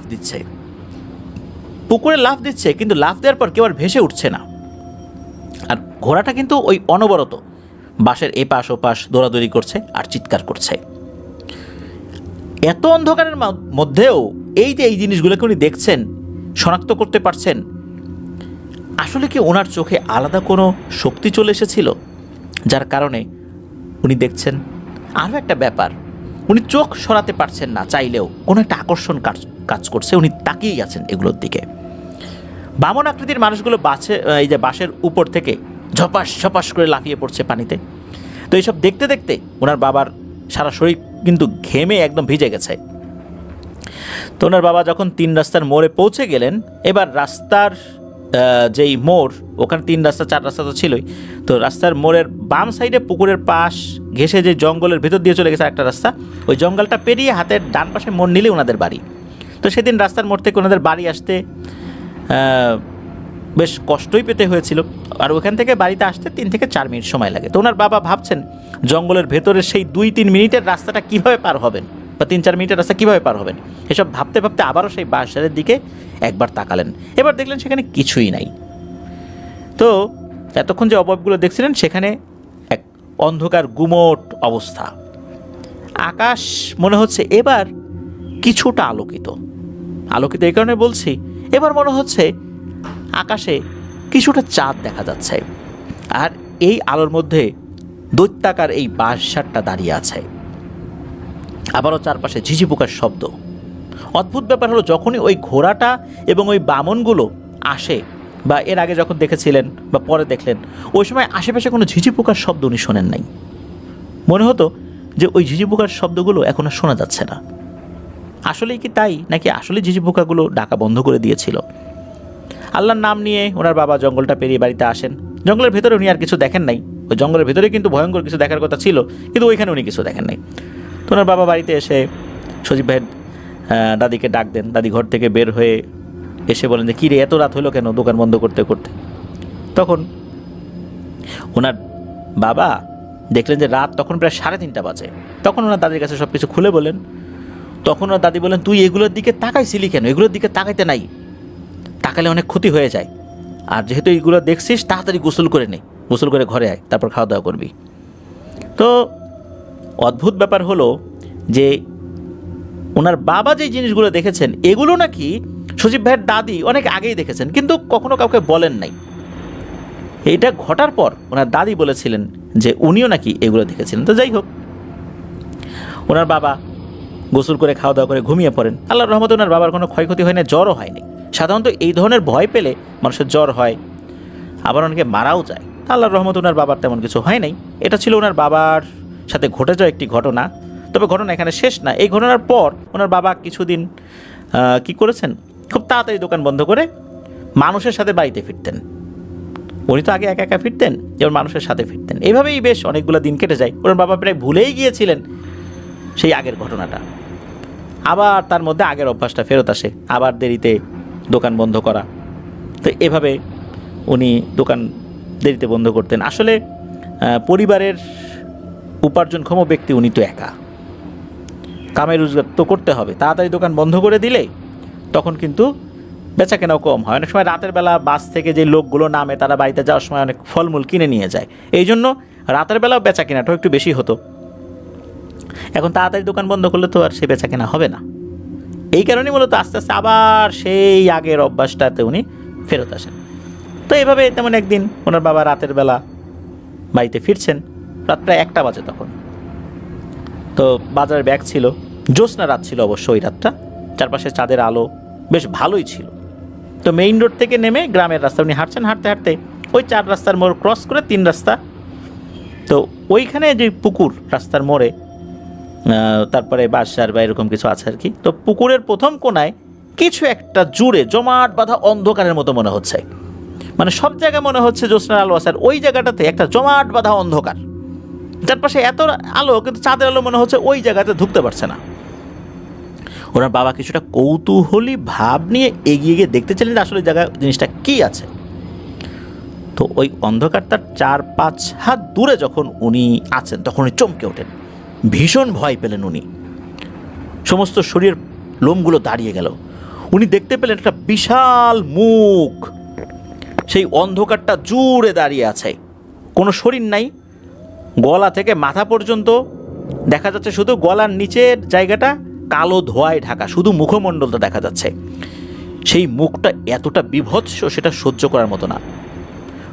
এই ভয়ঙ্কর মুখটা মাটি থেকে প্রায় 30 ফুট উঁচু হবে। লম্বা সেই বিভৎস মুখের 2টা চোখ প্রায় বড় বড় সাইজের মিষ্টি কুমড়ার মতো বড় হবে। সেগুলোর ভেতরে টকটকে লাল আলো জ্বলছে। আর ওই মুখটা নাকি খুব ভয়ঙ্কর এবং বিশ্রীভাবে ওনার বাবার দিকে মুখ করে হা করে তাকিয়ে আছে। এই মুখের ঠোঁটগুলোও নাকি খুবই বিভৎস, মনে হচ্ছে যে ওনার বাবাকে এখনই গিলে খাবে। আর আস্তে আস্তে ওই মুখটা তার দিকে এগিয়ে আসতে শুরু করে। এই দৃশ্য দেখে উনি মারাত্মক ভয় পান, দৌড়াদৌড় পড়তে থাকেন। এবার ভয়টা অনেক বেশি পেয়েছেন, কারণ এরকম একটা জিনিস দেখেছেন, এরকম একটা মুখ হা করে আছে তার দিকে এগিয়ে আসছে। এটা কি দেখে ভয় পাবে না এমন লোক কি পাওয়া যাবে? সমস্যা হলো কি, ওনার বাবার যাওয়ার যে রাস্তাটা, এই রাস্তাটা অবরোধ করেই কিন্তু ওই মুখটা হা করে আছে। এভাবে উনি দাঁড়িয়ে আছেন, ওই মুখটা মনে হচ্ছে এগিয়ে আসছে, কিছুটা আগায় কিছুটা পেছায়, পরিপূর্ণভাবে আগায় আসতে পারছে না। উনি তো দৌড়াদৌড় পড়ছেন। এভাবে 15 থেকে 20 মিনিট ধরে একই অবস্থা চলতে থাকে। একটা পর্যায়ে এসে চোখের সামনেই কালো ধোঁয়ার মতো ভ্যানিশ হয়ে যায়, আস্তে আস্তে মিলিয়ে যায়। মনে হলো ওখানে আবার চাঁদের আলো পড়ছে। ওনার বাবা দেখেন আবার আগের মতো সব কিছু ঠিকঠাক হয়ে গেছে, চাঁদের আলোয় আলোকিত হয়ে গেছে চতুর্দিক। আল্লাহর অশেষ রহমতে এবারও কোনো ক্ষতি ছাড়া উনি বাড়িতে ফেরত আসেন। তো ওই সময়ে ওনাদের পরিবারে মোট 7 জন ছিল, ওনার বাবা সহ। এই 7 জন মানুষ একজনের ইনকামের উপর নির্ভরশীল। ওনার বাবার যদি কোনো কিছু হয়ে যেত তাহলে ভয়ঙ্কর ক্ষতির মুখে ওনারা পড়ে যেতেন। ভাই বোনরা সবাই ছোট ছিল ওই সময়। তো সব কিছু আল্লাহর রহমত, আলহামদুলিল্লাহ। তো ওনার বাবা তো এখন অবশ্য ফলের বিজনেস করে না, যে কৃষি জমিগুলো আছে সেগুলো টুকটাক দেখাশোনা করার চেষ্টা করেন, এখন তো বয়স হয়ে গেছে। তো এটাই ছিল ঘটনা। আল্লাহ তাআলা ওনার বাবাকে দীর্ঘ হায়াত দান করুন, সুস্থতার সাথে যেন উনি আরও অনেক দিন আমাদের মাঝে জীবিত থাকেন। ধন্যবাদ জানাচ্ছি সজীব ভাইকে। আশা করছি ওনার বাবার সাথে এবং ওনার দাদির সাথে ঘটে যাওয়া আরও অনেক ঘটনা ইনশাল্লাহ আমরা পাবো। চলুন প্রিয় লিসেনার্স, আমরা চলে যাব আমাদের এবারের থার্সডে নাইটের 157তম আয়োজনের 6ষ্ঠ এবং শেষ ঘটনায়।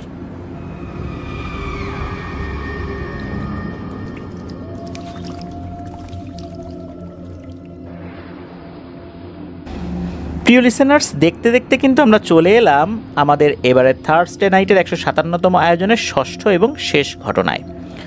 ঘটনাগুলো কেমন লাগছে সেটা জানিয়ে এই ভিডিওর কমেন্ট সেকশনে কমেন্ট করতে পারেন। এছাড়া আমাদের ফেসবুক পেজ এবং গ্রুপ তো রয়েছে আপনাদের হরর ওয়ার্ল্ড নামে, সেখানে গিয়েও আপনারা আপনাদের মতামত জানাতে পারেন। আর ঘটনা যদি পাঠাতে চান তাহলে লিখে বা রেকর্ড করে ঘটনা পাঠাতে পারবেন ইমেইলের মাধ্যমে। আমাদের ইমেল অ্যাড্রেসটা হচ্ছে afnantheHorrorWorldBD@gmail.com।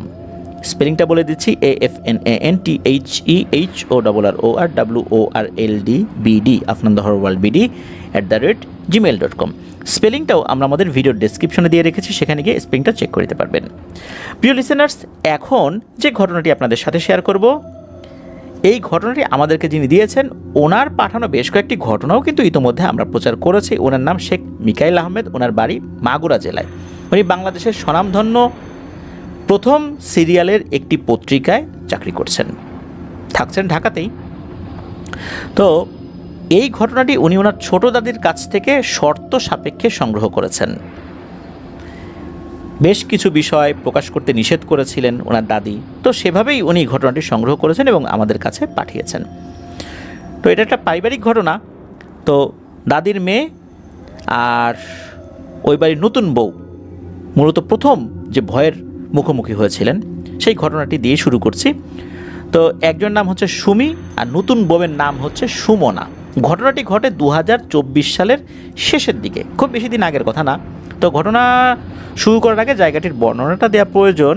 ওনাদের বাড়ির পেছনে মাঝারি সাইজের একটা ভিটা রয়েছে, ওই ভিটাটা গুজর ভিটা নামে পরিচিত। ভিটায় ওনার দাদার আমলের বড় বড় আম গাছ রয়েছে আর বেশ পুরনো বাঁশঝাড়ও রয়েছে। এই ভিটাটা কেন্দ্র করেই মূলত ঘটনা।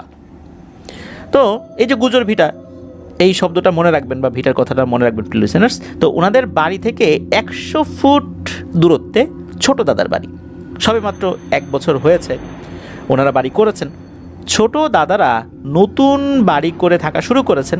তো ওনাদের বাড়ি রাস্তার পশ্চিম পাশে, অর্থাৎ ওনাদের বাড়ি বলতে এই যে আমাদের মিকাইল আহমেদ ভাই, ওনাদের বাড়ির রাস্তার পশ্চিম পাশে, আর ছোটো দাদাদের বাড়ি রাস্তার পূর্ব পাশে। সব কিছু ঠিকঠাক ছিল। হঠাৎ করে সমস্যা শুরু হতে লাগলো দাদাদের বাড়িতে। তো দাদার পরিবারে তার এক ছেলে এবং 2 মেয়ে রয়েছে, সাথে নতুন বউ। ছেলে চাকরির কারণে ফরিদপুর থাকতো। তো দাদার বাড়িটার বর্ণনাটা দেই, তাহলে বুঝতে সুবিধা হবে। দাদার বাড়িটা ফুল বিল্ডিং করে তৈরি করেছেন। উপরে টিন শেড, 3টা রুম, রুমের সাথে একটা ওয়াশরুম, বারান্দায় গ্রিল সিস্টেম করা, বাইরে উত্তর পাশে রান্নাঘর, রান্নাঘরের সাথে ছোট্ট একটা আম গাছ। নতুন বাড়িতে আসার পর লাগিয়েছে আর কি। তো রান্নাঘরের পেছনের দিকে বড় একটা বিল রয়েছে। বিলের ভেতরে এক পায়ে দাঁড়িয়ে আছে বেশ বড় মোটাসোটা একটা তাল গাছ।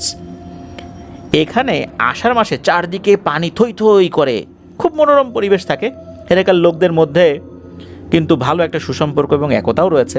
বর্ষার সময় এলাকার মানুষেরা একসাথে বিলে মাছ ধরে থাকে। আর যখন চৈত্র মাসের খরা হয়, কৃষকরা চাষাবাস আর কি বা চাষাবাদ করে আর কি। এখানে তাল গাছ এবং বিলকে কেন্দ্র করে কিন্তু আরও অনেক ঘটনা রয়েছে। যাই হোক, এটা আমরা সময় করে হয়তো পরে জানতে পারবো মিকাইল আহমেদ ভাইয়ের কাছ থেকে। তো এত কিছুর বর্ণনা দেওয়ার পিছনে কারণও রয়েছে, তাহলে এই ঘটনাটা বুঝতে সুবিধা হবে, কারণ এই প্রকৃতির সাথে এই ঘটনার একটা যোগসূত্র রয়েছে। তো এই যে দাদির যে মেয়ে সুমি, তার সামনে এসএসসি পরীক্ষা। বারান্দায় পড়ার জন্য একটা টেবিলের ব্যবস্থা করা হয়েছে। বিশেষ করে যখন বিদ্যুৎ থাকে না, বাইরে টেবিলে লেখাপড়া করে থাকে, একটু বাতাসও লাগে। ঘরে তো আর তখন ফ্যান চালানো যায় না। আর গ্রামের বিদ্যুতের অবস্থা তো আমরা জানি, 1 ঘন্টা থাকে, তার 1 ঘন্টা থাকে না, বা 1 ঘন্টা থাকে 3 ঘন্টা থাকে না, এরকম অবস্থা আর কি। তো একদিন রাত্রে সুমি পড়ছিল। রাত তখন 9টা কি 10টা বাজবে। গ্রামের 9টা 10টা মানে তো অনেক রাত। তো লেখাপড়া করছিল বারান্দায় টেবিলের উপর। বেশ কিছুক্ষণ পড়ার পর বাইরে থেকে একটা গরম দমকা হাওয়া এসে সুমির গায়ে লাগে। তার কিছুক্ষণ পর থেকে সুমির মাথায় প্রচণ্ড ব্যথা শুরু হয়। এমন যন্ত্রণা হয় সুমি আর পড়তেই পারছিল না। মাথা চেপে ধরে পড়া বাদ দিয়ে সুমি ঘরের ভেতরে চলে যায়। এদিকে দাদি কিন্তু তখনও জেগে। তখন দাদি সুমিকে বলে যে, সুমি পড়া শেষ হয়ে গেছে নাকি তোর? সামনে এসএসসি পরীক্ষার পড়বি না? তুই ঘরের ভেতরে গেলি কেন? তখন সুমি দাদিকে জানায় তার নাকি প্রচুর পরিমাণে হঠাৎ করে মাথা যন্ত্রণা শুরু হয়েছে, এই জন্য সে এখন আর পড়তে পারবে না। তখন দাদি বললেন, আচ্ছা ঠিক আছে, তাহলে রাতের খাওয়া শেষ কর, ঘুমায় পড়, আর মাথা ব্যথার ওষুধ আছে, এটাও খেয়ে ঘুমিয়ে পড়। যে সুমি সেটাই করে, রাতের খাওয়া শেষ করে ওষুধ খেয়ে শুয়ে পড়লো সুমি।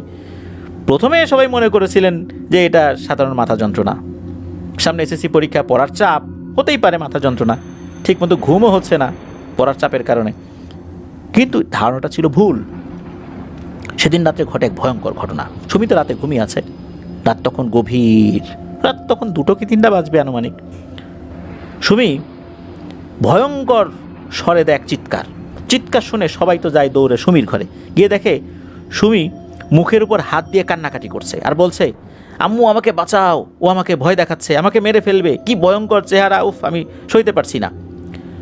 সুমির কাছে গিয়ে দোয়া দরুদ পড়ে দাদি তো ফু দিয়েছেন। দাদি জিজ্ঞেস করেন, কী হয়েছে, চিৎকার দিলি কেন, খারাপ স্বপ্ন দেখলি নাকি? তখন সুমি মুখের উপর থেকে হাতটি নামিয়ে ওনাদেরকে যেটা বলে, এটা শোনার সাথে সাথে ওনারাও ভয় পেয়ে যান। সুমি তখন ঘুমিয়েছিল, গরম লাগছিল।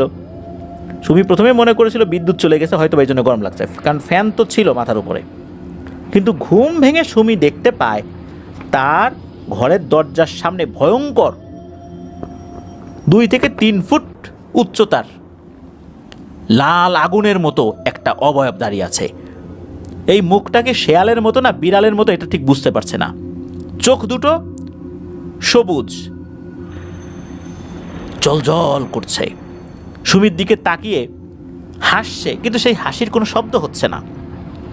এমত অবস্থায় সুমি তার শরীরটাও নাড়াচাড়া করতে পারছিল না, চিৎকারও দিতে পারছিল না। মনে হচ্ছে সুমির পুরো শরীরটা অবশ হয়ে গিয়েছে, কি করবে বুঝতে পারছে না। দোয়া দরুদ পড়বে, সেটাও বের হচ্ছে না মুখ দিয়ে। আগুনের মতো অবয়বটি আস্তে আস্তে সুমির কাছে আসতে থাকে, সুমির গায়ে হাত দেওয়ার চেষ্টা করে। পরক্ষণে আল্লাহর রহমতে সুমির মুখ দিয়ে আয়াতুল কুরসি বের হতে থাকে। আয়াতুল কুরসি সে পড়তে থাকে।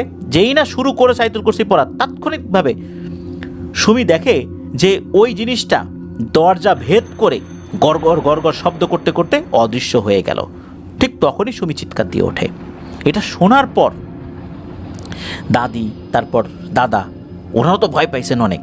হঠাৎ করে এই বাড়িতে কী শুরু হলো? এতদিন তো কোনো সমস্যা হয়নি, প্রায় 1 বছর হয়ে গেল, কোনো সমস্যা হলো না, হঠাৎ করে কী শুরু হলো? তো পরের দিন সকালবেলা থেকেই সুমির প্রচণ্ড জ্বর আর পেট ব্যথা। স্থানীয় মসজিদের হুজুরকে ওনারা নিয়ে আসছেন। তো হুজুর তো হুজুরের মতো ঝাড়ফুঁক করে দিয়েছেন, পানি পড়া দিয়েছেন, সাময়িকভাবে ঘরটি বন্ধও করে দিয়ে গেছেন। ঘর বন্ধ করে দেওয়ার পরে কিছুটা উপকার হয়েছিল, ওই অবয়বটিকে আর ঘরের মধ্যে দেখা যাচ্ছিল না। কিন্তু এই অবয়বটির অত্যাচার থেকে কিন্তু রেহাই পাচ্ছিল না ওনারা। সুমি পুরোপুরি ঠিক হয় না। পরের দিন রাত্রে সুমির দে ভাবি সুমনা, নতুন বউ আর কি যিনি, তো উনি ওয়াশরুমে যাওয়ার জন্য বের হয়েছেন। তো বের হয়ে সুমনা দেখতে পান যে ঘরের বাইরে রান্নাঘরের পাশে যে ছোট একটা আম গাছ রয়েছে, এই আম গাছের নিচে 2 থেকে 3 ফুট উচ্চতার একটা জিনিস দাঁড়িয়ে আছে, অবয়ব।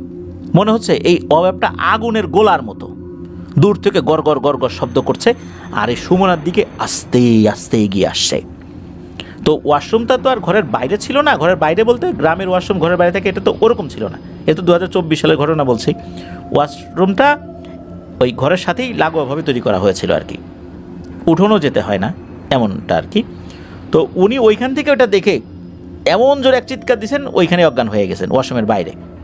তখন ওই দাদি দাদা বাইরে আসছেন, এসে সুমনাকে ঘরে নিয়ে গেছেন, মাথায় পানি দিচ্ছেন, দোয়া দরুদ পরে ফুট দিচ্ছেন, মুখের উপর পানি ছিটাচ্ছেন। কিছুক্ষণ পর সুমনার জ্ঞান ফেরত আসে। জ্ঞান ফিরে কী ঘটনা ঘটেছে সেটা সকলকে জানায়। তখন ওই যিনি দাদা, উনি বলছেন যে না, এইভাবে তো চলে না, আর একটা দিনও চলা যায় না, এইভাবে কি চলা যায়? বাড়ির মহিলারা এরকম একটা ঝুঁকির মধ্যে আছে, কিন্তু কিসের জন্য এসব হচ্ছে তা তো বুঝতে পারতেছি না। ভালো কোনো হুজুরের সন্ধান করতে হবে, সাধারণ হুজুর দিয়ে কাজ হবে না। পরের দিন সকাল থেকে এই যে সুমনা, তারও জ্বর, প্রচণ্ড রকমের পেট ব্যথা। স্থানীয় মসজিদের হুজুরকে আবারও নিয়ে আসা হয়। হুজুর এসে একই কাজ করে, ঝাড়ফুঁক পানি পরা দেয়, বলে যে জিনের নজর পড়েছে তো আপনাদের বাড়িতে, এই জন্য এরকম হচ্ছে। তবে হুজুর বলে যান আরও ভালো কোনো হুজুর দেখাতে হবে, উনি এত কঠিন কাজগুলো করতে পারেন না, এটা উনি জানেন না আর কি, এটা ওনার সাধ্যের বাইরে। এরপর তো সবাই মিলে খোঁজ খবর করছেন, দাদিও খোঁজ করছেন, দাদাও খোঁজ করছেন, বিভিন্ন আত্মীয় স্বজনের মাধ্যমে খোঁজ করছেন ভালো কোনো হুজুর কবিরাজের সন্ধান পাওয়া যায় কিনা। তো এরকম একটা ভীতিকর পরিবেশ কিন্তু চলতে থাকে ওইখানে। এমনকি এই দাদিও ভয় পেয়েছিলেন। পরের দিন রাত বেশ গভীরই ছিল, মূলত গভীর রাত থেকেই সমস্যাটার সম্মুখীন হতে হতো ওনাদেরকে। তো পরের দিন রাতের বেলা হঠাৎ করে দাদির ঘুম ভেঙে যায়। ওনাদের টিনের চালের উপর ঢিল পড়ার শব্দে মূলত ঘুমটা ভেঙে গিয়েছিল। তো রাতে কোনো শব্দ হলে সেটা একটু জোরেই শোনা যায়। 2 থেকে 3টা ঢিল পর পর ওনাদের টিনের উপর এসে পড়ে। তখন ঠন ঠন শব্দ হয়ে টিনের উপর এইরকম ঢিল পড়ে যেরকম শব্দ হয় আর কি। তো পরক্ষণে উনি বাইরে বারান্দায় এসে দাঁড়িয়েছেন শব্দের উৎস খুঁজতে। উনি দেখতে পান রান্নাঘরের পেছনে যে বিলটা রয়েছে, ফুটবলের মতো গোল আকৃতির একটা আগুনের গোলা ওনাকে দেখে উপরের দিকে উঠে সেই বিলের ভিতরের দিকে চলে গেল। যেতে যেতে তাল গাছের দিকে ভাসতে ভাসতে চলে গেল আর কি। তো উনি দূর থেকে চিৎকার দিয়ে বলতে থাকেন, এই কে রে তুই, আমাদেরকে এত বিরক্ত করতেছিস কেন, আমরা কি তোর কোনো ক্ষতি করছি? এরকমভাবে চিৎকার দিয়ে মানে উনি বলছেন। আসলে ব্যাপারটা কি, যে উনি খুব রাগ হয়েছিলেন, ভয়ের চাইতে রাগ হয়েছেন বেশি। কারণ পরিবারে এই কয়েকজন মানুষ, প্রতিনিয়ত এরকম সমস্যা চলছে, এই জন্য দাদি রাগ করে কথাগুলো বলেছিলেন। পরের দিন সকাল থেকে দাদির শরীরও খারাপ, জ্বর, প্রচণ্ড রকমের পেট ব্যথা। আবারও সেই মসজিদের ইমাম সাহেবকে বাড়িতে নিয়ে আসা হয়। উনি ঝাড়ফুঁক করেন, তবে উনি একটা সুসংবাদ দেন। উনি বলেন যে ওনাদের পশ্চিম পাড়ায় যে মাদ্রাসা রয়েছে ওখানে একজন হুজুর রয়েছেন। তো উনি বেশ ভালো প্যারানরমাল সমস্যার সমাধান করেছেন এর আগে। তো ওনাকে এই বিষয়টা জানানো যেতে পারে, আল্লাহর রহমতে আল্লাহ চাইলে সমস্যার সমাধান হবে। তখন সেই হুজুরের কাছে যাওয়া হয়, হুজুরকে সব কিছু বলা হয়। তখন হুজুর বলেন, ঠিক আছে, আপনাদের বাড়িতে এসে কাজটা করতে হবে। তো হুজুর বাড়ির ঠিকানা রেখে দেন, আর এই কাজটা রাতে করতে হবে এটা হুজুর বলেন। তো হুজুর মূলত তার অনুগত কিছু জিনের সাথে পরামর্শ করার জন্য সময় নিয়েছিলেন। তো পরের দিন ওনাদের বাড়িতে এসেই হুজুর কিছু অদ্ভুত কথা বলতে থাকেন। হুজুর বলতে থাকেন যে আপনারা এই বাড়িতে এখনও কিভাবে আছেন, আপনারা তো সুস্থ আছেন, এটা কেউ বিশ্বাস করবে না। আসলে তো আপনারা সুস্থ নাই, যে কয়েকজন সুস্থ আছেন তারাও আরও ভয়ঙ্করভাবে অসুস্থ হয়ে যাবেন। কারণ অত্যন্ত শক্তিশালী জিনের বদনজর পড়েছে এই বাড়িতে। এই জিনগুলো খুবই খারাপ এবং ভয়ানক। এরা যেই বাড়ির দিকে নজর দেয় সেই বাড়িতে রোগ ব্যাধি অশান্তি লেগেই থাকে, কেউ সহজে সুস্থ হতে পারে না, বিপদ আপদ লেগেই থাকে। যারা এই জিনের সম্মুখীন হয় তাদের শারীরিক অসুস্থতা দেখা দেবেই। এদের এমন একটা ক্ষমতা আল্লাহ তাআলা দিয়ে দিয়েছেন। তো এই সমস্ত কথা শুনে বাড়ির সবাই তো খুব বিচলিত হয়ে যায়।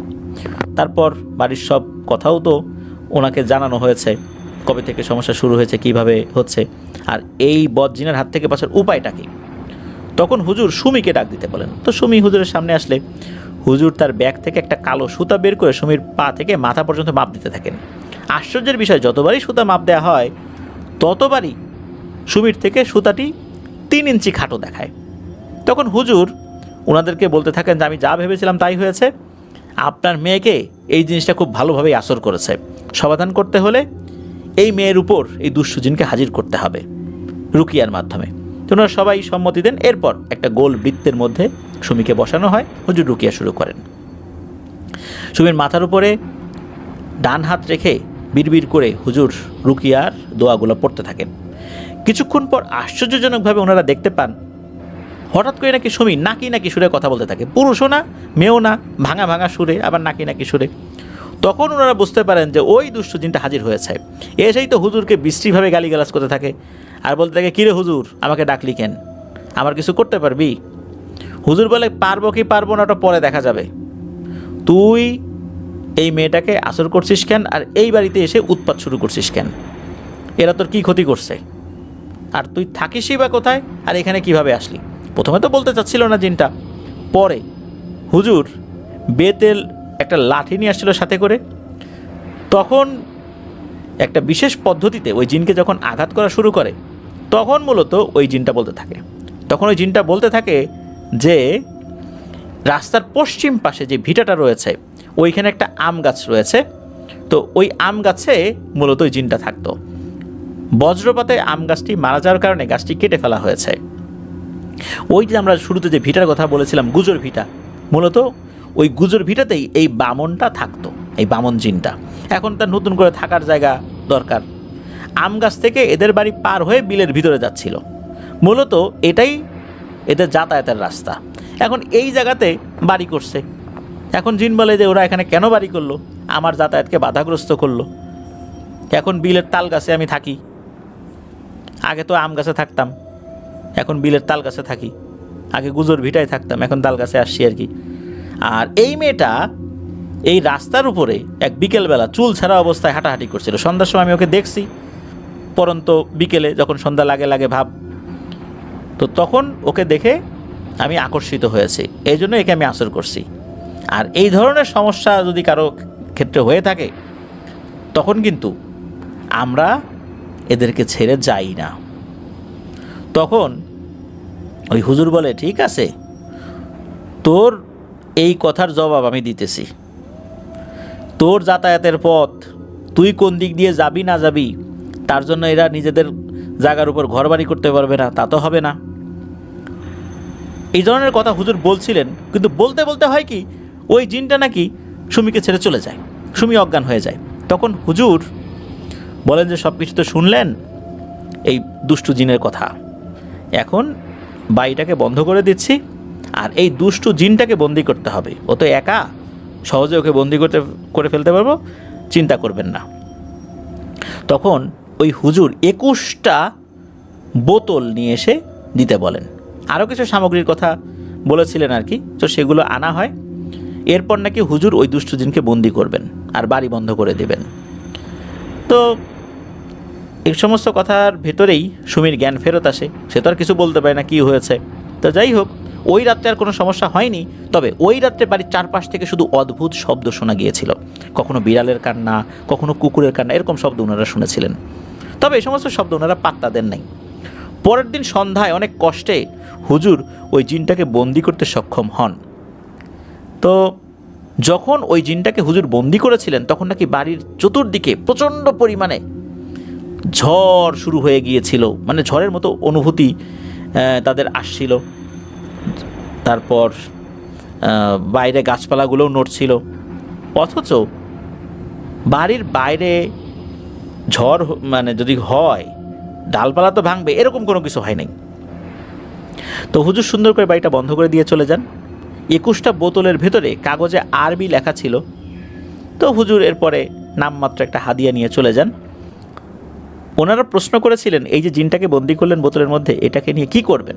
তখন হুজুর মুচকি হেসে দিয়ে বলেছিলেন, মাদ্রাসায় নিয়ে গিয়ে আমি এটার একটা ব্যবস্থা করব, তবে ইনশাল্লাহ আপনাদের কোনো ভয় নাই, আল্লাহর রহমতে সমস্যা ঠিক হয়ে গেছে। তো এরপর থেকে এখন পর্যন্ত ঠিকঠাক চলছে। 2024 সালের শেষ দিকের ঘটনা, তো এখন পর্যন্ত আলহামদুলিল্লাহ সব কিছু ঠিকঠাকই আছে। তো এটাই জানিয়েছেন আমাদেরকে। তো এটাই ছিল ঘটনা। ধন্যবাদ জানাচ্ছি যিনি ঘটনা পাঠিয়েছেন, মিকাইল আহমেদ ভাই। সেই সাথে ধন্যবাদ জানাচ্ছি যারা যারা আমাদেরকে এই এপিসোডে ঘটনা পাঠিয়েছেন। আপনাদের কাছ থেকে আরও ঘটনা পাবো বলে প্রত্যাশা করছি। ধন্যবাদ জানাচ্ছি যারা ধৈর্য ধরে পুরো এপিসোডটি শুনলেন। প্রিয় লিসেনার্স, অনুরোধ করব আপনারা ইউটিউব থেকে আমাদের ঘটনাগুলো শোনার চেষ্টা করবেন, ইউটিউব থেকে ডাউনলোড দেওয়ার চেষ্টা করবেন। ফেক ওয়েবসাইট থেকে আমাদের এপিসোডগুলো ডাউনলোড করবেন না, কারণ এগুলো যারা করছেন তারা কিন্তু চৌর্যবৃত্তি করছেন। আর আমাদের কন্টেন্টগুলো যারা বিভিন্ন ইউটিউব চ্যানেলে আপলোড করছেন, আপনারা আমাদেরকে অবগত করছেন বিভিন্ন চ্যানেলের লিঙ্ক দিয়ে। আমরা এগুলো নিয়ে কাজ করছি আলহামদুলিল্লাহ। ইতিমধ্যে আমরা বেশ কয়েকটা চ্যানেলে এই বিষয়গুলো নিয়ে কাজ করেছি। আর এটা একটা চলমান প্রক্রিয়া, কারণ এদেরকে তো আসলে যত কথাই বলা হোক থামিয়ে রাখা যাবে না। এটা চলমান প্রক্রিয়া। আপনার প্রতিনিয়ত এই লিঙ্কগুলো দিয়ে আমাদেরকে সাহায্য করছেন, আলহামদুলিল্লাহ আপনাদের সহযোগিতায় আমরা এই কাজগুলো চালাতে পারছি। আর যারা এই কাজগুলো করেন তারাও কিন্তু আমাদের এই ঘটনাগুলো শোনেন।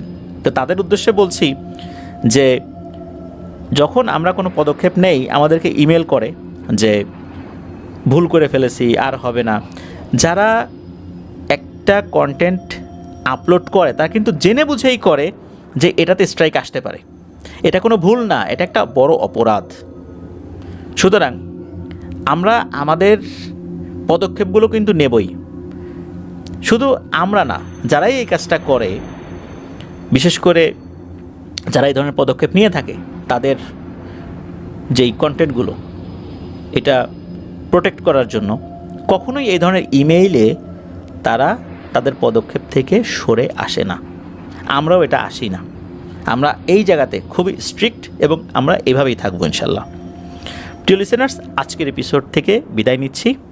সবাই ভালো থাকবেন, সুস্থ থাকবেন। আসে শনিবার, শনির রাতে নতুন একটি এপিসোড নিয়ে আপনাদের সামনে ইনশাল্লাহ হাজির হব। আমার জন্য দোয়া করবেন, আমার পরিবারের জন্য দোয়া করবেন, আপনাদের জন্য দোয়া রইল, আপনাদের পরিবারের প্রত্যেকের জন্য দোয়া রইল। মহান আল্লাহ সুবহানাহু ওয়া তাআলা আমাদেরকে ভালো রাখুন, সুস্থ রাখুন, নিরাপদে রাখুন, আফনান দ্য হর ওয়ার্ল্ডের সাথে রাখুন। আসসালামু আলাইকুম।